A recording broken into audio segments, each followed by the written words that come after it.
Jumat mereka buka biara ini sebentar aja. Kalau hari Minggu full tidak boleh buka sama sekali Bapak Ibu, karena orang Kristen ibadahnya di dalam gereja hari Minggu.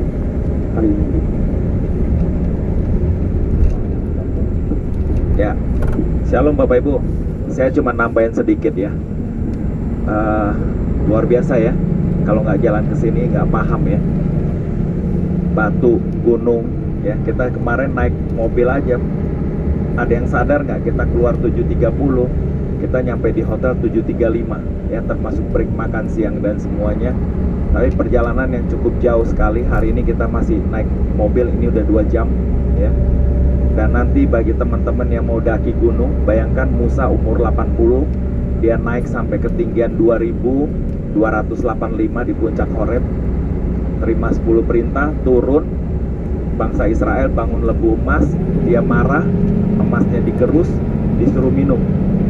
Naik lagi 1 kali lagi, ambil 2 loh batu yang kedua, ya. Oke. Bicara mengenai semak, di mana semak menyala tapi tidak terbakar, di mana Tuhan berbicara dengan Musa ini, seperti yang Miko tadi sampaikan, memang diteliti nggak ada jenis semak model gini di tempat lain. Itu Bapak Ibu bisa Google. Cuman hanya model jenis tumbuhan ini, semak ini ada di dalam biara.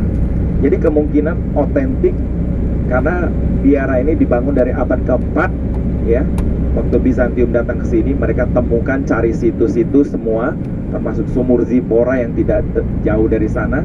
Ditambah tadi cerita tentang Saint Catherine ini, jenazahnya dibawa, rahib sini bermimpi, dan ada jari tangannya Saint Catherine, ya, dimasukkan di peti kaca. Itu setiap tahun, kalau nggak salah bulan Agustus tanggal sekian, ya, perayaan Ortodoks itu mereka ada bawa keluar relik dari potongan tangannya Saint Catherine ini, jarinya masih kelihatan.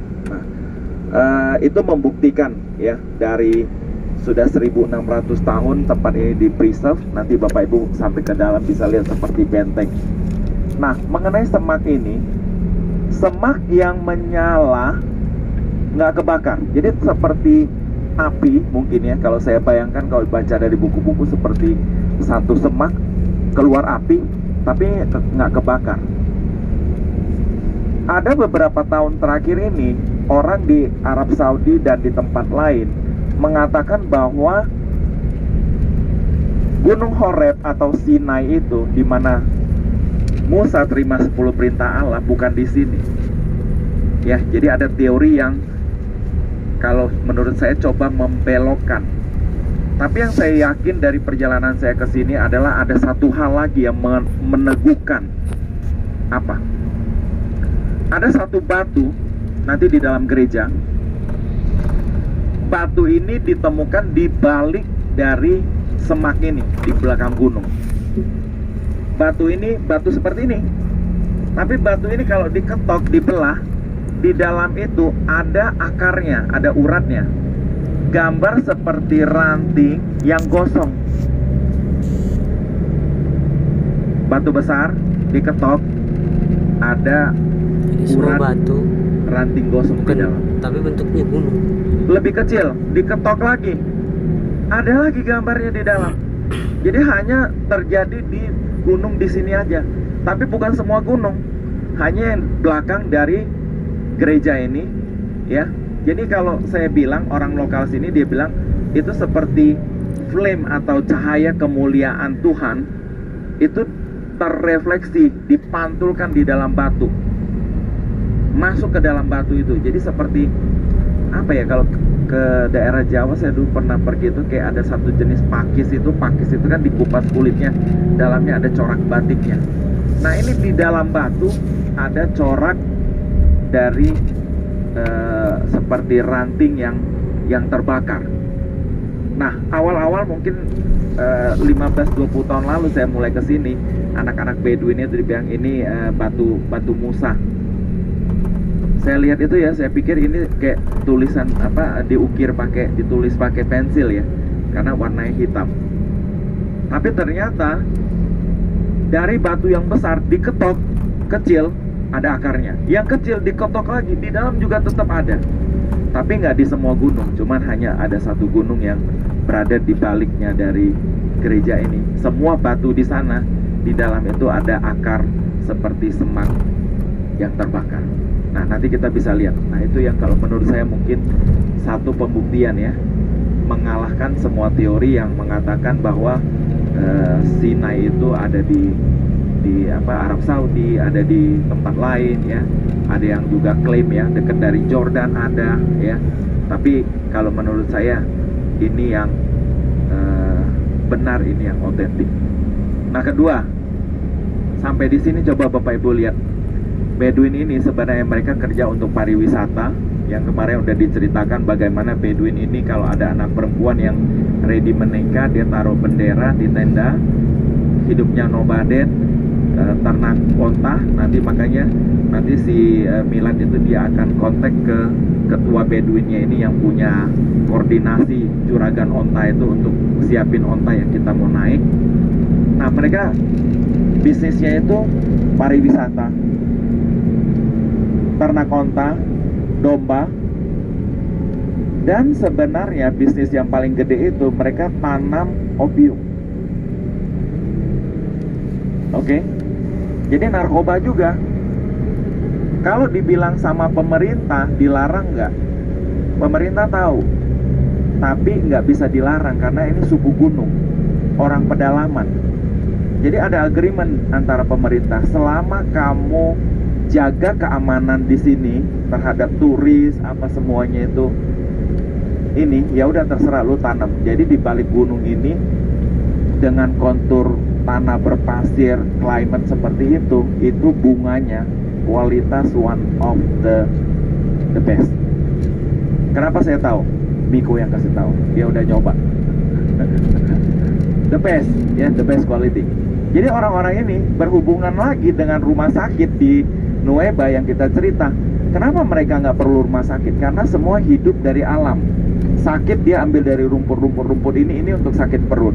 Kalau darah tinggi, kolesterol, flu, virus, corona di sini nggak ada.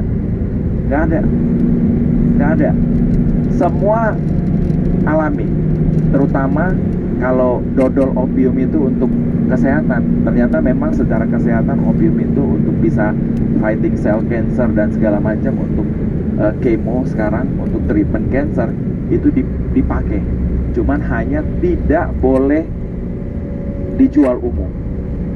Ya, masuk kategori narkotik. Dan sini punya kualitas terbaik. Nah, hubungannya apa?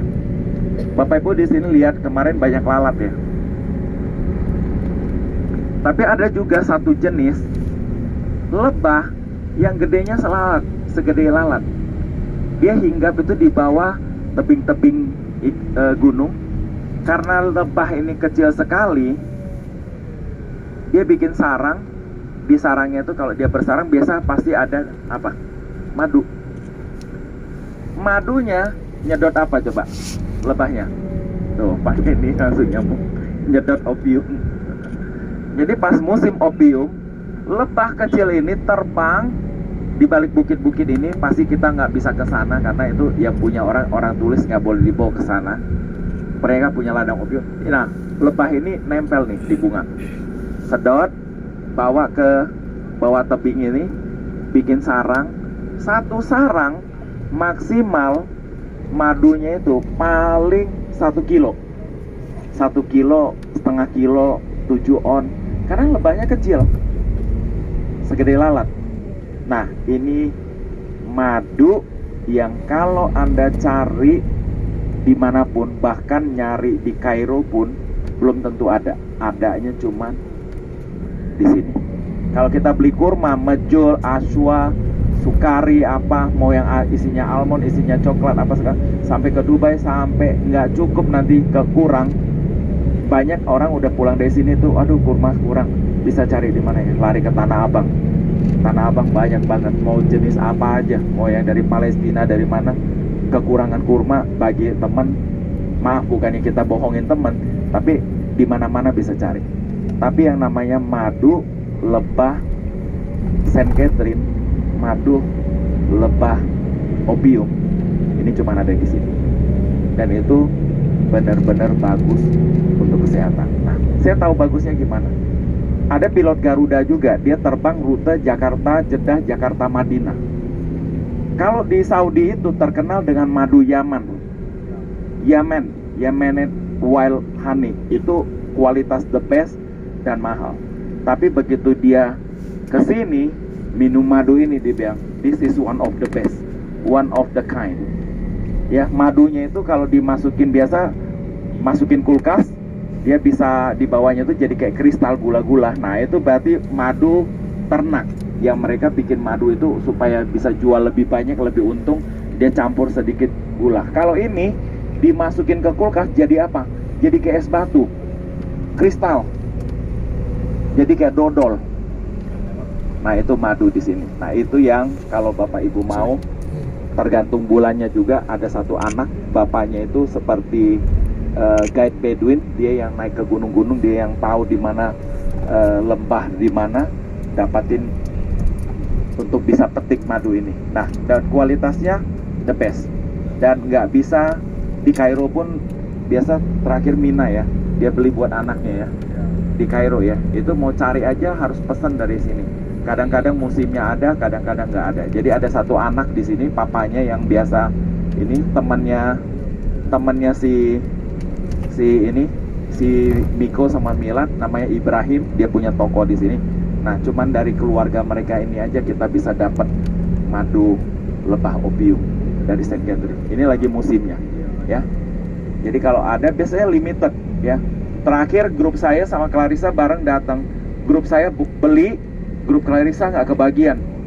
Jadi akhirnya itu kita ya udahlah, daripada orang ada beli lebih gitu, kita kasih ke mereka supaya semua. Jadi nggak selalu ada. Nah, ini sesuatu yang kalau Bapak Ibu lihat di sini, gunung mau beli apa nih pulang. Jadi ada madu hutan lebah dari bunga opium. Itu one of the kind, itu yang precious di sini. Bukan batu, bukan permata, bukan berlian, madu di sini. Itu yang the best ya.